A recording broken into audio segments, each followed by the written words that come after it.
c'est très bizarre. Pour moi, c'est très bizarre de venir en Chine.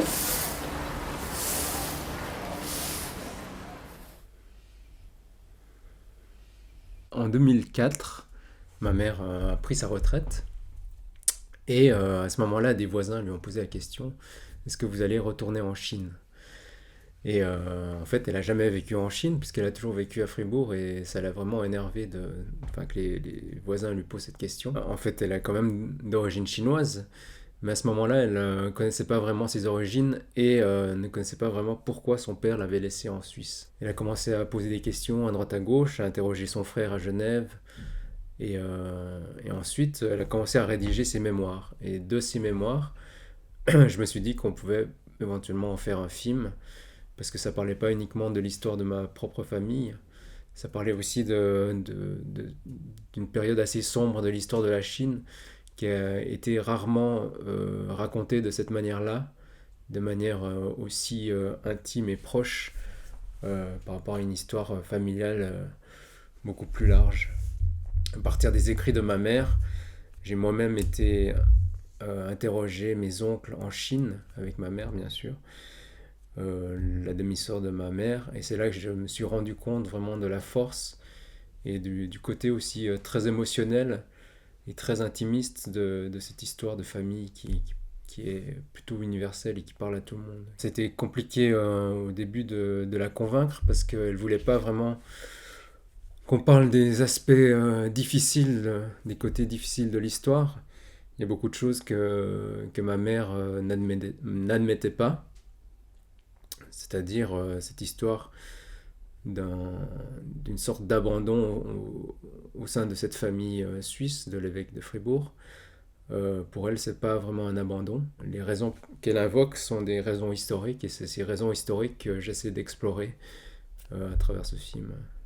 Alors finalement, elle a accepté parce qu'elle a compris qu'en faisant ce film, elle allait comprendre des choses sur sa propre famille, parce qu'elle-même ne parle pas chinois, donc c'est compliqué de parler avec les autres membres de sa famille en Chine, bien que mon père parle également chinois, mais comme voilà, il n'est pas vraiment neutre dans cette affaire, puisqu'il est très chinois, donc je voulais avoir par exemple une traductrice qui soit plus neutre et qui puisse relater, transcrire, transmettre, véhiculer cette histoire de famille. En fait, en faisant le film, elle a compris énormément de choses sur sa propre famille, et faire le film, c'était vraiment un moyen d'y arriver. Donc c'est très compliqué de faire un film avec quelqu'un de très proche, surtout sa mère, parce qu'on a des frictions évidemment. On peut se disputer plus facilement, voilà. On a beaucoup moins de patience, et heureusement, il y avait avec moi d'autres personnes autour de moi. Dans un premier temps, au niveau de l'écriture, il y avait des productrices, des co-scénaristes qui m'ont aidé à faire le tri sur les informations, à prendre de la distance par rapport au sujet. Et ensuite aussi au moment du tournage, j'ai eu une traductrice et des personnes autour de moi qui ont permis aussi, qui ont fait que voilà que j'ai pris de la distance. Et également au montage, j'ai eu une monteuse avec moi voilà, qui m'a permis de rendre le projet beaucoup plus à la fois personnel et professionnel. Alors, le tournage avec ma mère en Chine a été à la fois une belle expérience, puisque voilà, on a retrouvé des gens, des membres de sa famille voilà, qu'elle connaissait très peu en fait, et elle a enfin pu nouer un lien avec eux, puisqu'ils arrivaient enfin à se comprendre.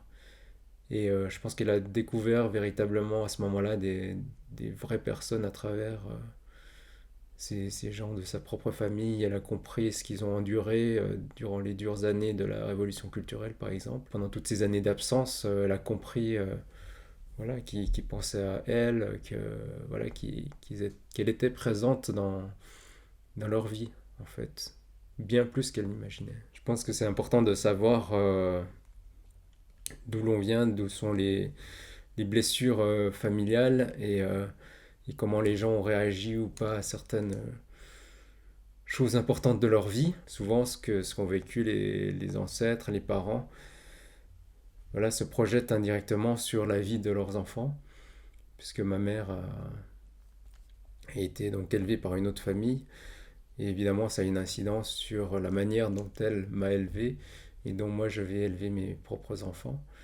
Et cette espèce de transmission d'histoire générationnelle est extrêmement importante pour soit corriger, soit améliorer, voilà, les choses et la manière dont on vit. La construction du film s'est faite en plusieurs temps. D'abord au moment donc de l'écriture du projet, où j'avais plus ou moins la trame de l'histoire, où je savais plus ou moins ce qu'allaient dire les personnes. Euh, voilà. Mais en fait, au moment du tournage, les choses sont allées bien plus loin.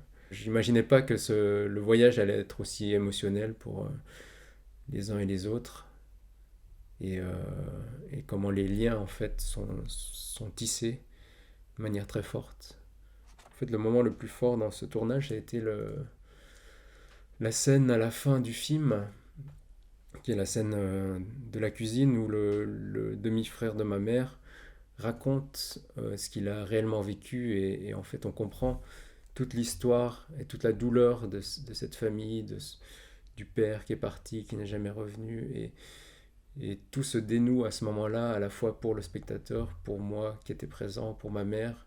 Également, on comprend émotionnellement tous les enjeux de chacun des personnages et, euh, et j'étais très étonné que le personnage accepte de dévoiler à ce point-là et de nous raconter des choses très fortes et très personnelles.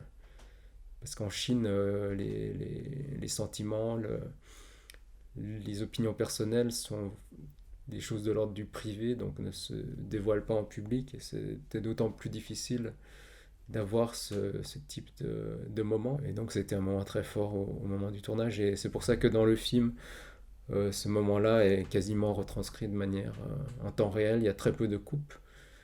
Et on a essayé aussi d'inclure le hors-champ, la manière dont les personnages se positionnent par rapport à la parole qui est dite. Et comment est-ce qu'on dit les choses, comment est-ce qu'on raconte des moments difficiles et comment est-ce qu'on vit le fait de raconter ces moments. C'est tout ça qu'on a essayé d'inclure dans le montage et de montrer et de dévoiler. Je pense que ce personnage à la fin n'a plus rien à perdre en fait, et qu'il a tellement enduré, et pour lui c'est une sorte de psychanalyse, je sais pas, ça lui a fait du bien en fait de se livrer, de raconter ce qu'il a enduré, et il le dit voilà, sans se, sans se voiler la face. Ma mère, je pense que sur le moment, on n'a pas totalement pris conscience de tout ce qu'il disait.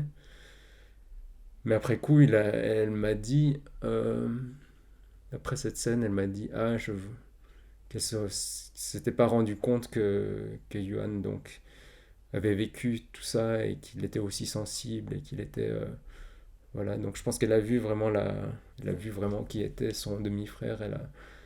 Elle connaissait pas du tout son histoire en fait. Et moi non plus.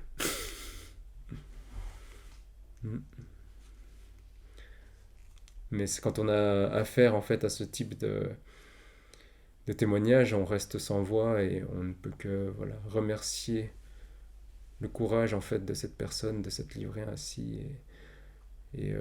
Voilà, c'est pour ça que toute la fin du film se passe de commentaires, puisque le témoignage en lui-même suffit à lui-même. En fait, ce tournage, ça m'a permis de mieux comprendre à la fois l'histoire de ma propre famille, l'histoire de la Chine, donc de l'histoire de mes ancêtres. Et en fait, quand on regarde ce qu'ont vécu les membres de ma famille en Chine, notamment durant les difficiles années de la révolution culturelle où le gouvernement a été renversé, enfin, et a perdu le contrôle. Et on comprend mieux la situation actuelle de la Chine et pourquoi la Chine veut absolument essayer de contrôler voilà, des individus pour éviter des dérapages comme à l'époque. Et on fait des parallèles et on se rend compte aussi que ce passé est encore très présent au sein de la société chinoise sans forcément le voir de manière visible, mais on le sent on comprend mieux en fait tout ce qui se passe là-bas.